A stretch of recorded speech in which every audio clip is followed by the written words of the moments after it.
Hello everyone, আসসালামু আলাইকুম। Welcome back to my new another blog. কেমন আছেন সবাই?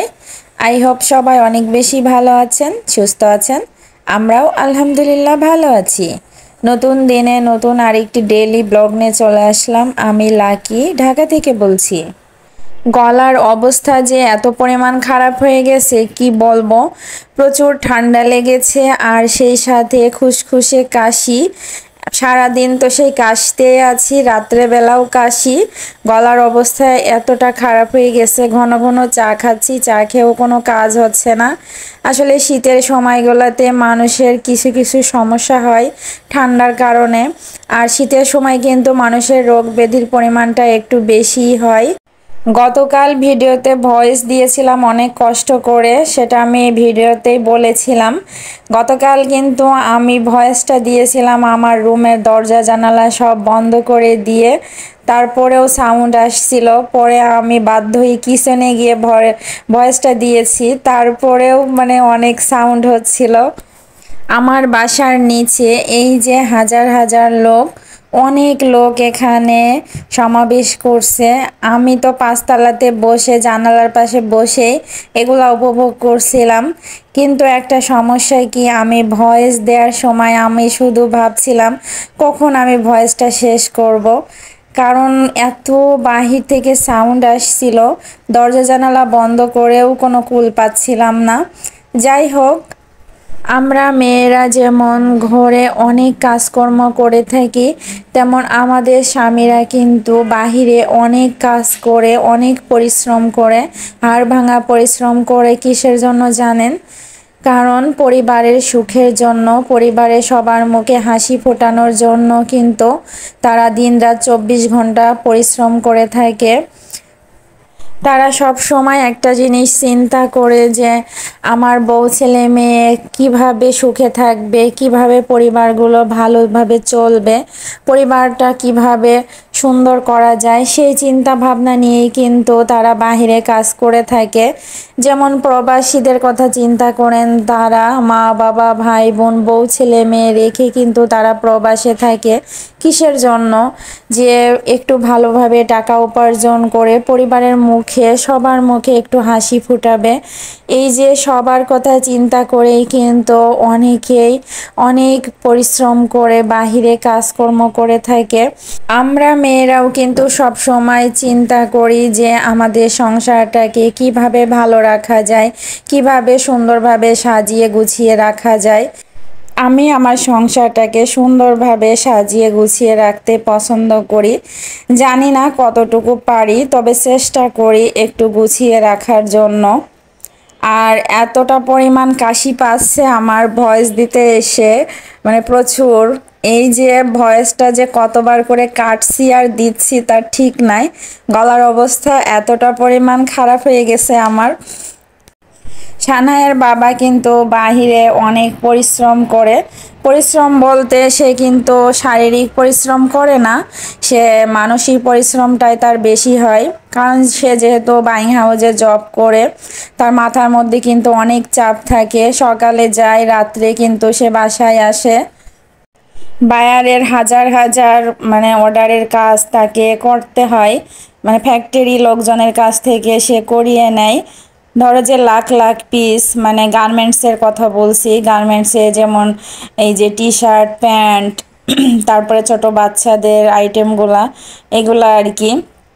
তো লাখ লাখ পিসের অর্ডারের কাজ আর কি গার্মেন্টস ফ্যাক্টরিগুলা থেকেও করিয়ে নেয়। তো সেটার জন্য কিন্তু আর যে সঠিক সময় ইন্সপেকশন করা লাগে, এগুলার জন্য কিন্তু মাথার মধ্যে অনেক চাপ থাকে।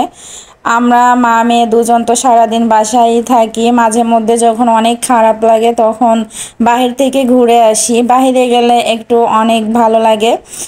আর এই যে আমার সংসারের কাজকর্ম তো আমি এটুক সেটুক করতেই থাকি।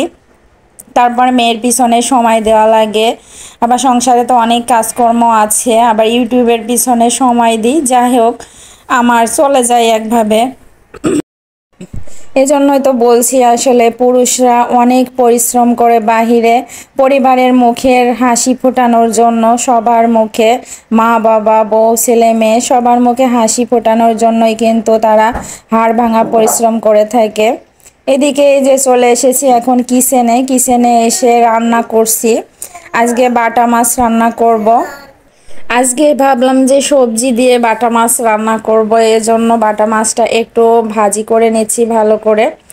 কারণ আমি তো কোনো মাছই কাঁচা রান্না করতে পারি না, মানে ভাজি ছাড়া রান্না করে খেতে ভালো লাগে না আমার কাছে।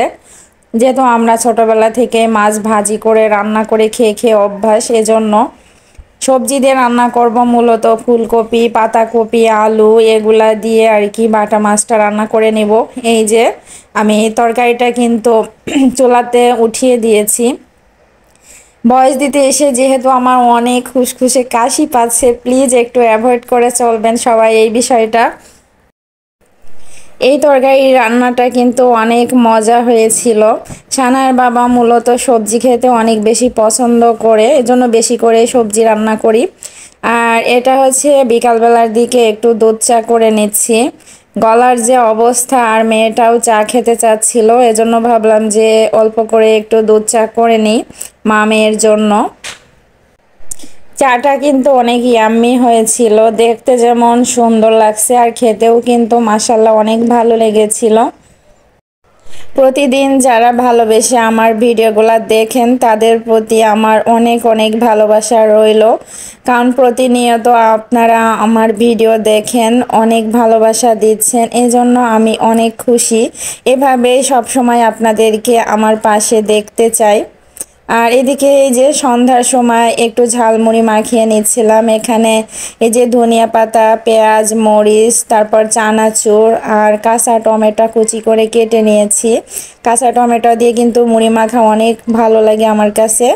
আর ঝালমুড়ির যে মশলা আমি ঘরে বানিয়ে রেখেছিলাম, তো সেই ঝালমুড়ির মশলা 2 চামচ দিয়ে দিয়েছি। দিয়ে এখন অল্প করে মুড়ি মাখিয়ে নেব। পরিবারে গৃহিণী কিন্তু অসুস্থ হলে পরিবারের অন্য সদস্যদের কিন্তু একটু কষ্ট হয়ে দাঁড়ায়। কারণ পরিবারে যে গৃহিণী তার কিন্তু অনেক কাজকর্ম করা লাগে সংসারে, সে যদি অসুস্থ হয়ে পড়ে থাকে তাহলে কিন্তু অন্য সদস্যদের অনেক বেশি কষ্ট হয়। আর এদিকে এই যে ঝালমুড়ি মাখানোটা আমার হয়ে গেছে, খেতে কিন্তু অনেক ভালো লেগেছিল। আমার এই চ্যানেলটা আমি 1 মাস আগে ক্রিয়েট করেছিলাম, এখনও কিন্তু 2 মাস হয় নাই। তো অল্প কিছুদিনের মধ্যে আমি যে এই যে 1000 সাবস্ক্রাইবার পূর্ণ করতে পেরেছি, এজন্য আমি অনেক খুশি। কারণ আপনারা আমাকে সাপোর্ট না করলে আমি কিন্তু কখনোই এগিয়ে যেতে পারতাম না। আপনারা আমার পাশে আছেন বলেই কিন্তু এগিয়ে গিয়েছি। যাই হোক, সবাই এভাবে সবসময় আমার পাশে থেকে যাবেন। তো পরবর্তী ভিডিও দেখার অপেক্ষায় থাকবেন, নেক্সট ভিডিও নিয়ে চলে আসব। ততক্ষণ পর্যন্ত সবাই ভালো থাকবেন, সুস্থ থাকবেন। আল্লাহ হাফেজ, আসসালামু আলাইকুম।